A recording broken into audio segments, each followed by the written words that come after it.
ధ్యానమునకు స్వాగతం. నేటి ధ్యానాంశము ఆలోచనకర్త, కౌన్సిలర్. ఎలయనగా మనకు శిశువు పుట్టెను, మనకు కుమారుడు అనుగ్రహింపబడెను. ఆయనకు ఆశ్చర్యకరుడు, ఆలోచనకర్త, నిత్యుడగు తండ్రి, సమాధానమునకు అధిపతి, బలవంతుడగు దేవుడు అని పేరు పెట్టబడును. For unto us a child is born, for unto us a son is given. He shall be called Wonderful, Counselor, Prince of Peace, Mighty God, Everlasting Father. తరతరాలలో, యుగ యుగాలలో, జగ జగాలలో దేవుడు దేవుడు యేసే దేవుడు దేవుడు దేవుడు యేసే దేవుడు. ఆ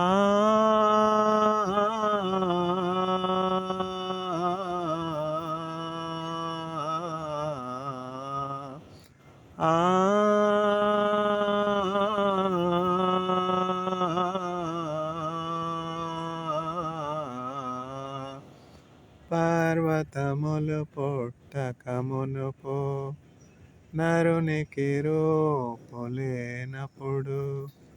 దేవుడు దేవుడు యేసే దేవుడు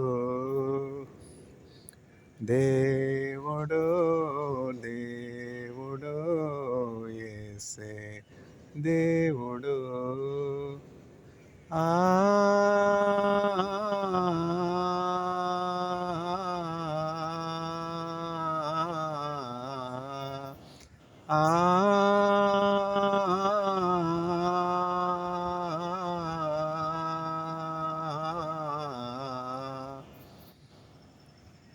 భూమిని పుట్టింపకమునుపు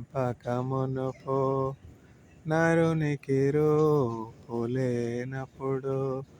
దేవుడు దేవుడు యేసే దేవుడు దేవుడు దేవుడు యేసే దేవుడు. ఆ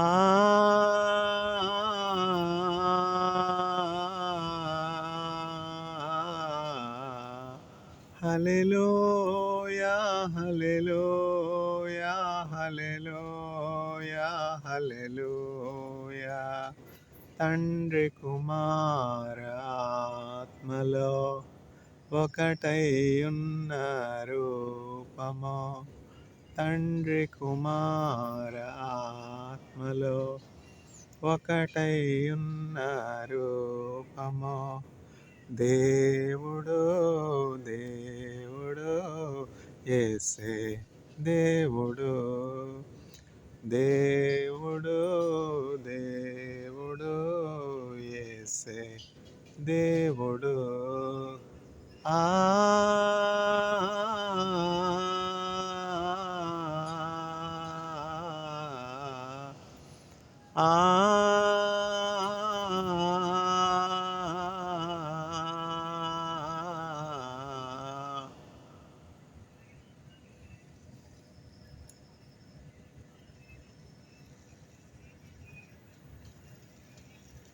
ఆలోచనకర్త,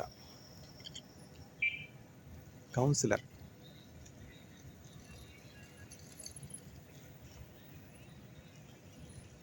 అనగా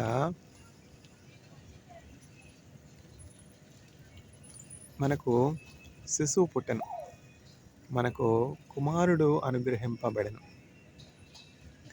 ఆశ్చర్యకరుడు, ఆలోచనకర్త, నిత్యుడగు తండ్రి, సమాధానమునకు అధిపతి, బలవంతుడగు దేవుడు, అని ఆయనకు పేరు పెట్టబడను.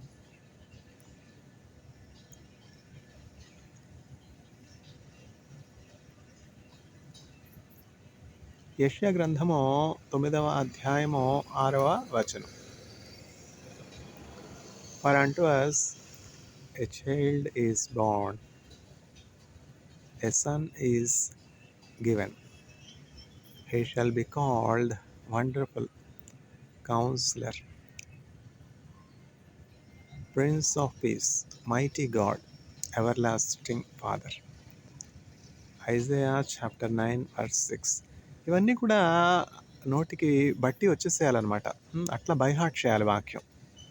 ఆ వాక్యం మనం హృదయంలో భద్రపరుచుకున్నప్పుడు ఆ వాక్యం మనకి శక్తినిస్తుంది. శక్తినిచ్చు యేసు, బలమునిచ్చు యేసు, జయముపై జయమునిచ్చును. ఏకముగా కూడి హోసన్న పాడి ఊరంతా చాటెదమో. కుతూహలమార్భాటమే నా యేసుని సన్నిధిలో, ఆనందమానందమే నా యేసుని సన్నిధిలో, కుతూహలమార్భాటమే నా యేసుని సన్నిధిలో. దేవుని వాక్యం అట్లా ఉపాసన పెట్టాలి, బైహార్ట్ చేయాలి, చదువుతూ ఉండాలి. క్రమంగా బైబిల్ గ్రంథం చదువుతుండాలి. ఒక నిర్దిష్టమైనటువంటి బైబిల్ స్టడీ ప్లాన్ పెట్టుకుని ఈ సంవత్సరం బైబిల్ కంప్లీట్ చేయాలి. మానవులు తలుచుకుంటే చేయలేనిది ఏమన్నా ఉందా చెప్పండి? మానవులు దేవుని పోలికలో సృజించబడ్డారు కదా. మనం ఇది చేయాలి అని ఆశించినప్పుడు, దేవుని సన్నిధిలో మనం ప్రార్థన చేస్తున్నప్పుడు, దేవుని సహాయం వలన మనము సూరకార్యాలు చేయగలుగుతాం అన్నమాట. ప్రార్థన. యేసుక్రీస్తు ప్రభు దేవుడు కాదా చెప్పండి? యేసుక్రీస్తు ప్రభు దేవుడే కుమారునిగా వచ్చారు. నేను నా తండ్రి ఒకటే అని చెప్తా ఉన్నారు కదా యేసయ్య. దేవుడై ఉండి ప్రార్థన యొక్క అవసరత మనకు తెలియజేస్తారు కదా. చూసారా? యేసయ్య ప్రార్థన చేయకుండా ఏమైనా చేశారా? ప్రతిరోజు ఆయన ఎన్నో అద్భుతాలు చేసేవారు, ఎన్నో ఆశ్చర్యాలు చేసేవారు. అవన్నీ కూడా ముగించుకుని ఆ దినము యొక్క అంతం అంటే ఆ రోజు పూర్తయ్యే సమయానికి, మనకి రోజు పూర్తంటే ఏం లేదు, మనకి ఏంటి క్రమం ఉందా ఏంటి? సూర్యాస్తమయం ఒకటే, సూర్యోదయం కూడా మనకు ఒకటే. పూర్వం అట్లా కాదుగా, సూర్యాస్తమయం సూర్యోదయం ఒకరోజు. ఇప్పుడేంటి మనకి ఆర్టిఫిషియల్ ల్యాంప్స్ వచ్చేసాయి, ఇంటర్నెట్లు వచ్చేసాయి. ఇంకా సన్తో పనే ఉంది చెప్పండి, బయలాజికల్ క్లాక్తో పనే ఉంది చెప్పండి. ఇంకా రోజంతా పనిచేస్తాం, లేకపోతే రాత్రంతా పనిచేస్తాం. ఒక క్రమం లేనటువంటి జీవితాలకి నేడు మానవులు అలవాటు పడ్డారు. కానీ పూర్వం అట్లా కాదు. పగలు 12 గంటలు ఉండును కదా. ఆ పగటి వేళ పనిచేసినప్పుడు మనము తొట్టు పడకుందుము అని యేసుక్రీస్తు ప్రభు వాక్యం మనకి బోధిస్తున్నది. యేసయ్య ఏం చెప్తున్నారు? ఆయన జ్ఞానం కలిగినటువంటి వాడు. బుద్ధి విజ్ఞాన సర్వ సంపదలు గుప్తమయున్నవి ప్రభునందు, అద్భుతముగా ప్రభు అన్నియునొసగి దిద్దును నా బ్రతుకంతటిని. యేసుని కొరకైల జీవించద భాసురముగనే నను దినమో, దోషములన్నీయు బాపును మోక్ష నివాసమున ప్రభు చేర్చునుగా. నాశనకరమగు గుంటల నుండి, మోసకరం బగు యోబి నుండి, నాశనిలపై కెత్తెను నన్ను, పిశాచి పదంబును తొలగించెన్. అర్పించెను తన ప్రాణము నాకై, రక్షించెను నా ప్రియ ప్రభువో. అర్పితును నా యావజ్జీవము రక్షకుడేసును సేవింప.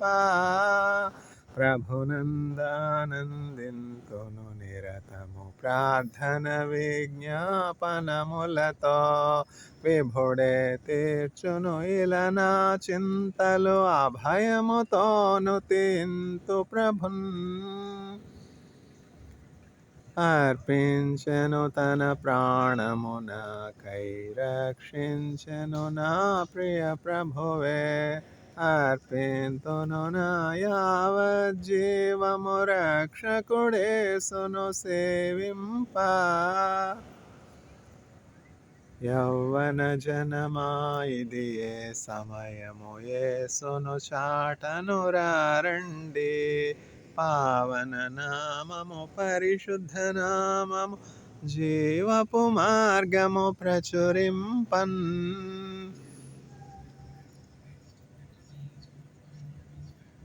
యేసుని కొరకై ఇలా జీవించదను. యేసుని కొరకై ఇలా జీవించద భాసురముగా నేనను దినమో. శోధన బాధలు శ్రమలిల కలిగిన నాదు. శోధన బాధలు శ్రమలిల కలిగిన ఆదుకొనును నా ప్రభువనిసం. వ్యాధులు లేములు మరణము కలిగిన నాథుడి నా నిరీక్షణగున్. సరే, అంటే ఈ లోకంలో ఉన్నప్పుడు శోధనలు, శ్రమలు, బాధలు, ఇరుకులు, ఇబ్బందులు, కష్టాలు, కన్నీళ్లు, కడగండ్లు ఇవేం లేకుండా ఉంటాయా? అంబానీ గారికి కష్టాలు ఏం లేకుండా ఉంటాయా? టాటా వాళ్ళకి కష్టాలు లేకుండా ఉంటాయా? బిర్లా వాళ్ళకి కష్టాలు లేకుండా ఉంటాయా? వాళ్ళకి ఏం కష్టం లేండి, వాళ్ళకి బోల్డ్ డబ్బు ఉంది కదా, వాళ్ళకి ఏం చింత, వాళ్ళు చాలా ధనవంతులు కదా, వాళ్ళు బిలియనీర్స్ కదా. బిల్ గేట్స్ గారికి ఏం కష్టం చెప్పండి, ట్రంప్ గారికి ఏం కష్టం చెప్పండి, ట్రిలియనీర్ కదా. Elon Musk world first trillionaire కదా, ఆయనకి ఏం కష్టం లేండి. అట్లా మనం ఎప్పుడు కూడా అనుకోకూడదు. అవన్నీ కూడా కేవలము అపోహలే. చెప్పాలంటే ఈ డబ్బులు ఉన్న వాళ్ళకి ఎక్కువ కష్టాలు, డబ్బులు లేని వాళ్ళకి ఏ కష్టం ఉండదు. బీపీలు ఎవరికి, బ్లడ్ ప్రెషర్లు ఎవరికి చెప్పండి, డయాబెటీస్ ఎవరికి చెప్పండి, హార్ట్ స్ట్రోక్లు ఎవరికి చెప్పండి. అసలు జనరల్గా ఒక డేటా మనం కలెక్ట్ చేసి ఇండియాలో ఎవరికి ఎక్కువ హార్ట్ స్ట్రోక్లు వస్తూ ఉన్నాయి అంటే వీళ్ళకే ఈ డబ్బులు ఎక్కడ పెడతారో తెలియదు. పనామా అకౌంట్స్లో పెడతారో తెలియదు, స్విస్ బ్యాంక్లో పెడతారో తెలియదు, సెంట్రల్ రిజర్వ్ బ్యాంక్లో పెడతారో తెలియదు, స్టేట్ బ్యాంక్ ఆఫ్ ఇండియాలో పెడతారో తెలియదు, ఎక్కడ పెడతారో తెలియదు. తీరా చచ్చే సమయానికి ఏం పట్టుకుపోరు, ఖాళీ చేతులతో వెళ్ళిపోతారు. తెలుసుగా, ఎందుకు ఈ ప్రయాస? ఎవరిని విమర్శించుట ఎవాంజలిస్ట్ యొక్క ఉద్దేశం కాదు. మనం ఎక్కడున్నాం? ఆలోచనకర్త, ఆలోచన చెప్పేవాళ్ళు లేక, సరైనటువంటి కౌన్సిలర్స్ లేక ఈ కష్టాలన్నింటినీ. జయలలిత గారు 8,000 కోట్ల రూపాయలు ఆవిడ ఆస్తి. 8 కోట్లు కాదు, 800 కోట్లు కూడా కాదు, 8,000 కోట్లు. 8,000 అంటే జ్ఞాపకం వచ్చింది. ఇజ్రాయెల్లో సంవత్సరం అయిపోయింది నేను పనిచేసి. నేను జాయిన్ అయింది 7,500 రూపాయలు కాదులేండి, న్యూ ఇజ్రాయలీ షెకిల్స్. ఇజ్రాయెల్ కరెన్సీ వచ్చి న్యూ ఇజ్రాయలీ షెకిల్స్ అనమాట. కాంట్రాక్ట్ ప్రకారం ప్రొఫెసర్ గారు ఇస్తానని చెప్పిన దాని ప్రకారం ప్రతి నెల నాకు వచ్చే శాలరీ ఎంత అంటే 7,500 న్యూ ఇజ్రాయలీ షెకిల్స్. ఆ టైంలో అంటే 2010వ సంవత్సరం నేను ఇజ్రాయెల్ వెళ్ళినటువంటి ఫస్ట్ ఇయర్ అనమాట. 2010 సెప్టెంబర్ నుంచి 2011 ఆగస్ట్ 30th వరకు ఒక సంవత్సరం కంప్లీట్ అయింది కదా. కంప్లీట్ అయింది. ఆ సంవత్సరం అంతా నాకు వచ్చిన జీతం ఎంత? 7,500 న్యూ ఇజ్రాయలీ షెకిల్స్. నాకంటే తక్కువ ఎక్స్పీరియన్స్ ఉన్నటువంటి వాళ్ళు, నాకంటే వెనకాల జాయిన్ అయిన వాళ్ళు, మిగతా ల్యాబ్స్లో అంటే ప్రొఫెసర్ డోరాన్ అర్బక్సార్ ల్యాబ్లో జాయిన్ అయినటువంటి వాళ్ళకి ఎంత శాలరీ?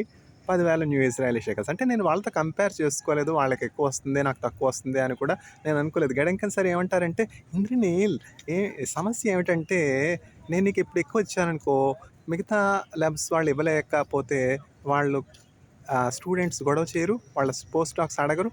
అందుకని చెప్పి యూనిఫార్మిటీ కోసం, డెమోక్రసీ కోసం నీ శాలరీ కూడా మిగతా వాళ్ళ ల్యాబ్లో ఉన్న శాలరీతో సమానంగా 7,500 న్యూ ఇజ్రాయలీ షెకిల్స్ ఇస్తున్నాను. అది ఆయన ఎక్స్ప్లెనేషన్ అనమాట.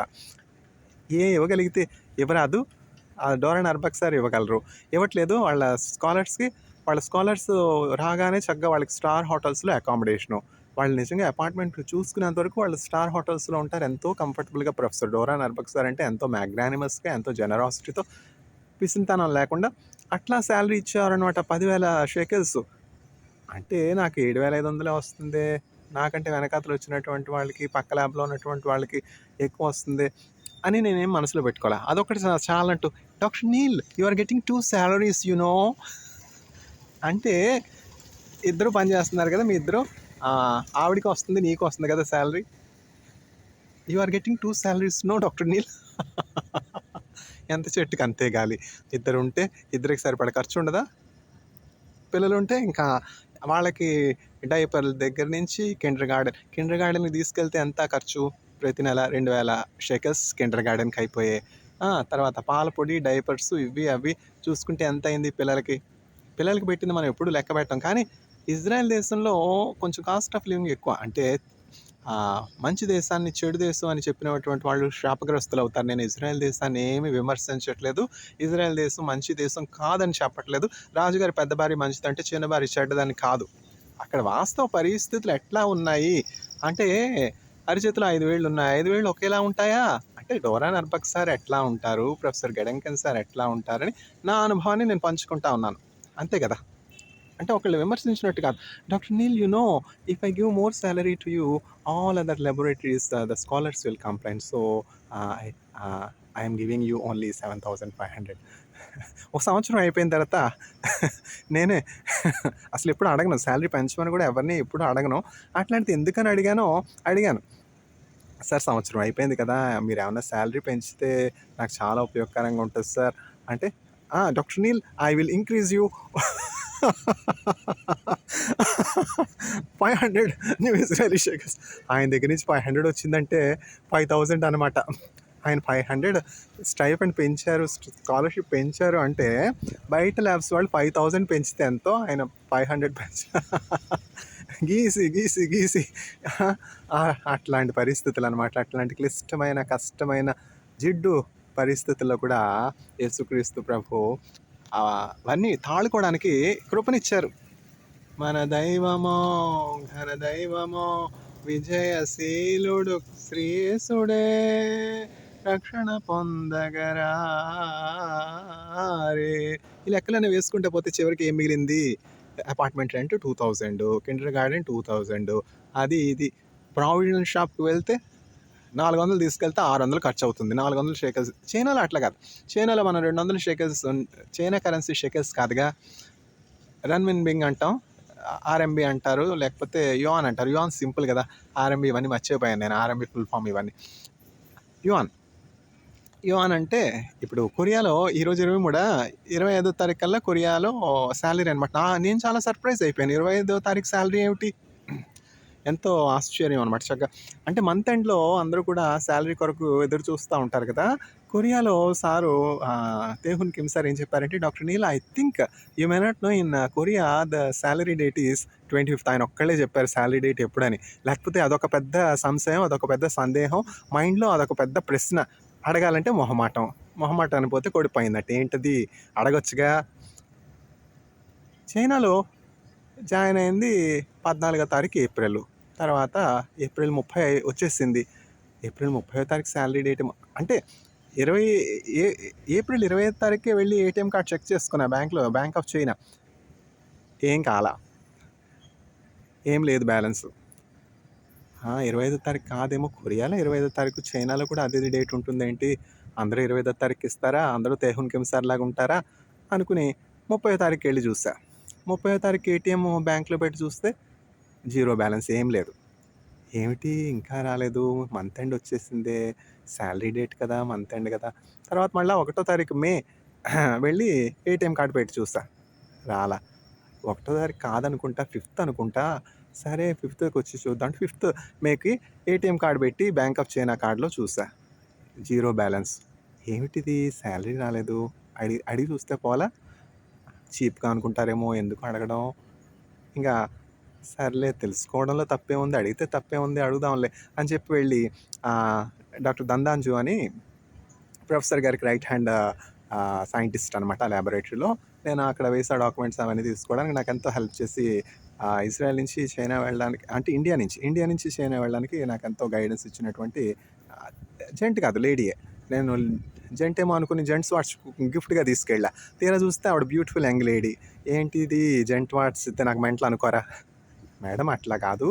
ఏంటంటే నేను మీ పేరు చూసి కొంచెం మిస్టేక్ అయింది. మీరు జెంట్ అనుకున్నా. దాని జూ కదా! జూయిష్ పీపుల్ జూ అంటారు కదా!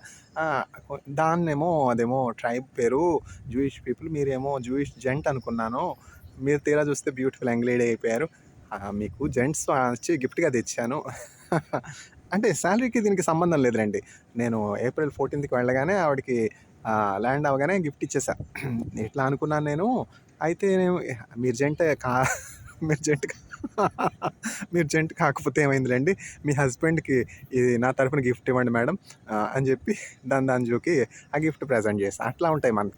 6 నెలలు కమ్యూనికేషన్స్ ఈమెయిల్స్ వస్తా ఉన్నాయి, పోతా ఉన్నాయి గానీ డాక్టర్ దందాంజు, డాక్టర్ దందాంజు, డాక్టర్ దందాంజు. మిస్సెస్సో, మిస్టరో పెట్టుకోవచ్చుగా. అదేం లేదు. మిస్టర్ అంటే అదో పొరపాటు, అదో పెద్ద తప్పు. ఏంటి లింగం తెలియకపోతే ఎట్లా చెప్పండి? మిస్టరో తెలీదు, మిస్సెస్సో తెలీదు, మిస్సో తెలీదు. డాక్టర్ దందాంజు, డాక్టర్ దందాంజు, డాక్టర్ దందాంజు. తీరా ఎళ్లి చూస్తే ఆవిడ బ్యూటిఫుల్ యంగ్ లేడీ. అయితేనేమైందిలే మీరు జంట కాకపోతే పోయారు. మీ హస్బెండ్‌కి గిఫ్ట్ ఇవ్వండి నా తరపున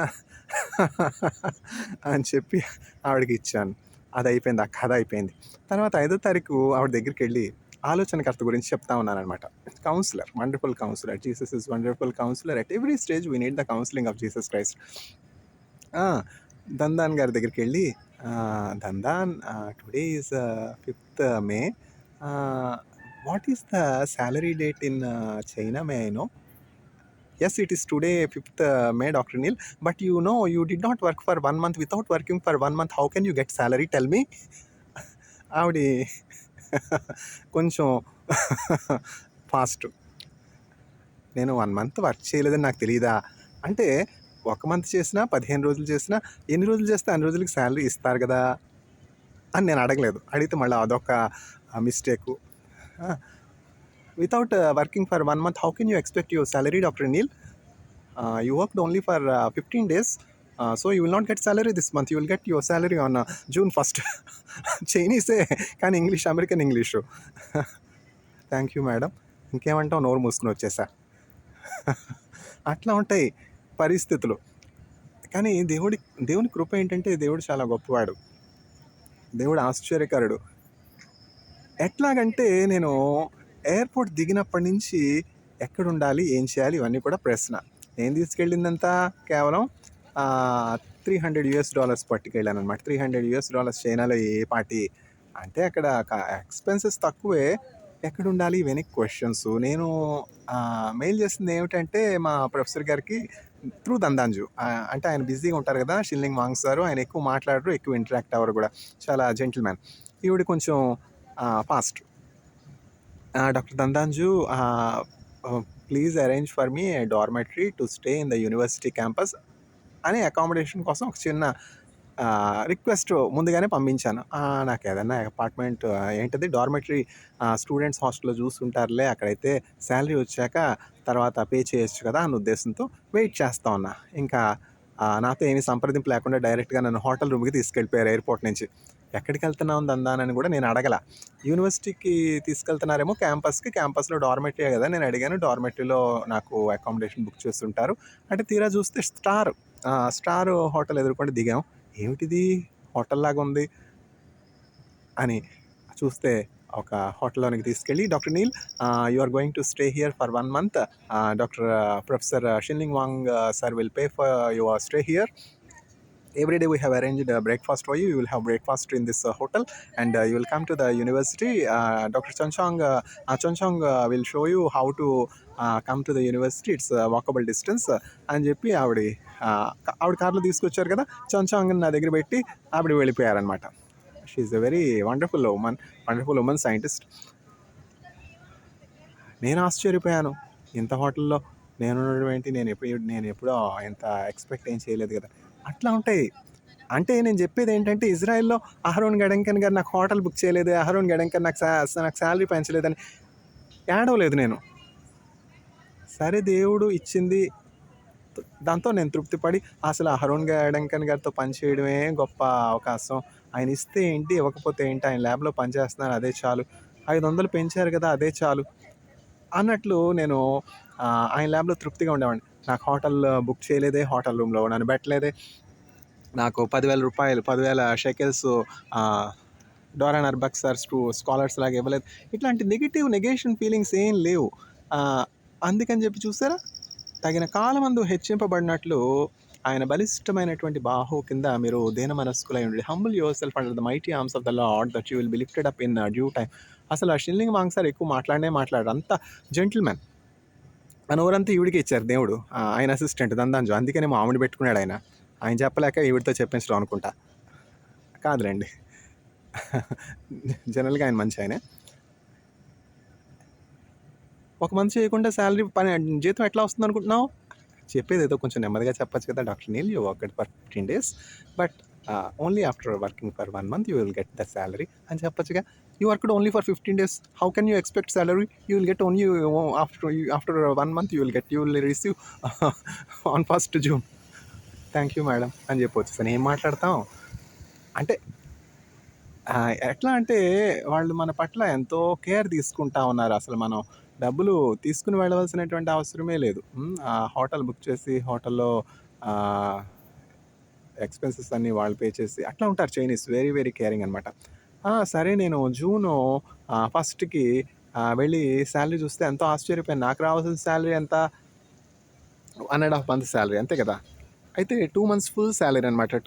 అప్పుడు కాంట్రాక్ట్ ఎంత అంటే 1,50,000 ప్లస్ 1,50,000, 3 lakhs శాలరీ చూసేటప్పటికి నేను ఆశ్చర్యపోయాను. నాకు 3 lakh ఎందుకు వచ్చింది? నాకు 1,50,000 ప్లస్ 75,000 అంతే కదా రావాలి అని వెళ్ళి చూస్తే, professor has provided you full month salary అని ఆవిడే చెప్పింది, నందాన్ గారే. చూసారు, అట్లా ఉంటారు చైనీస్ పీపుల్, చాలా జనరస్ అనమాట. గీచి అంటే ఇజ్రాయలీ పీపుల్ కొంచెం బిజినెస్ మైండెడ్ కదా, అట్లా ఉంటారు చైనీస్ చాలా జనరస్గా ఉంటారు. అంటే ఇప్పుడు రాజుగారి పెద్ద భార్య మంచిదంటే చిన్న భార్య చెడ్డదని కాదు. అంటే నేను ఇజ్రాయలీలు చెడ్డవాళ్ళని అంట్లా. ఇజ్రాయెల్ దేశం మంచిది, ఇజ్రాయలీలు మంచివారు. నేను ఇజ్రాయలీస్కి కాంట్రాస్ట్ చెప్తాను. అందరు ఇజ్రాయలీస్ గడంకన్ సార్ లాగా ఉంటారని నేను అనట్లా. చెప్పలా డోరా నర్బక్ సారు ఎంతో జనరస్గా వాళ్ళ స్కాలర్స్కి 10,000 ఇస్తారు NIS. సార్ పక్కన ల్యాబ్లో వాళ్ళకి 10,000 ఇస్తా ఉన్నారు కదా సార్, నాకు కూడా కొంచెం 9,000 ఇస్తే బాగుంటుంది కదా అని చెప్పొచ్చు. ఎందుకని అడిగి కొట్టించుకోవడం? ఇవ్వాలని ఉంటే ఇవ్వరా? సరే, దేవుడు ఆయన హృదయం తెరిస్తే ఆయన ఇస్తారని చెప్పి నేను ప్రార్థన చేసుకున్నాను అంతే. Doctor Neel, I'm increasing you 500 NIS అన్నారు అదే తృప్తితో. Doctor Neel, you are getting 2 salaries, ఇద్దరు పని చేయట్లా, అట్లా ఉంటుంది. ఎంత చెట్టుకి అంతే కాదు కదా, ఇద్దరు పని చేస్తున్నారు, ఇద్దరు ఉంటే ఎంత ఎక్స్పెన్సెస్, ఇంకా పిల్లలు ఉంటే ఎంత ఎక్స్పెన్సెస్, ఇజ్రాయెల్లో కాస్ట్ ఆఫ్ లివింగ్ ఎంత, ఇట్లా అనమాట. దేవుని ఆలోచన మనకి చాలా అవసరం. దేవుని దగ్గర విచారణ చేసి మనం డెసిషన్స్ తీసుకోవాలి. ఎలాగనగా మనకు శిశువు పుట్టిన, మనకు కుమారుడు అనుగ్రహించబడను, ఆశ్చర్యకరుడు, ఆలోచనకర్త, నిత్యుడగు తండ్రి, సమాధానమునకు అధిపతి, బలవంతుడగు దేవుడు అని ఆయనకు పేరు పెట్టబడను. ఇప్పుడు తెలుగు బైబిల్లో మనం చూసినట్లయితే ఆశ్చర్యకరుడు, ఆలోచనకర్త అని వేరువేరుగా ఉంటాయి. ఇంగ్లీష్ బైబిల్లో చూసినట్లయితే ఇప్పుడు వచ్చే కొత్త బైబిల్స్లో వండర్ఫుల్ కౌన్సిలర్ అని 2 కలిపే ఉంటాయి. వండర్ఫుల్ వేరు, కౌన్సిలర్ వేరు. ఆశ్చర్యకరుడు, ఆయన ఆలోచనకర్త. అంత గొప్ప దేవుడు మనకున్నాడు. ఇప్పుడు ఆ దేవుడు ఉండబట్టే కదా నేను ఇజ్రాయెల్లో అన్ని తాళుకోగలిగాను, లేకపోతే 6 సంవత్సరాలు ఎట్లా ఉండగలను? ప్రతి అవసరతలో, ప్రతి కష్టంలో, ప్రతి పోరాటంలో, ప్రతి సమస్యలో, ప్రతి అవసరతలో మోకరించి ప్రార్థన చేసి దేవుని సన్నిధిలో దేవుని నుండి సహాయం పొందుకోవడం అనమాట. ఎన్ని అద్భుతాలు దేవుడు చేస్తారు ఇజ్రాయెల్ దేశంలో. ఇజ్రాయెల్ దేశం పాలుతేనెలు ప్రవహించే దేశం. అంటే జీతం విడిచిపెట్టేసేయండి, మిగతావన్నీ విడిచిపెట్టేసేయండి. అసలు ఇజ్రాయెల్ అడుగు పెట్టడమే అదొక గొప్ప భాగ్యం కదా.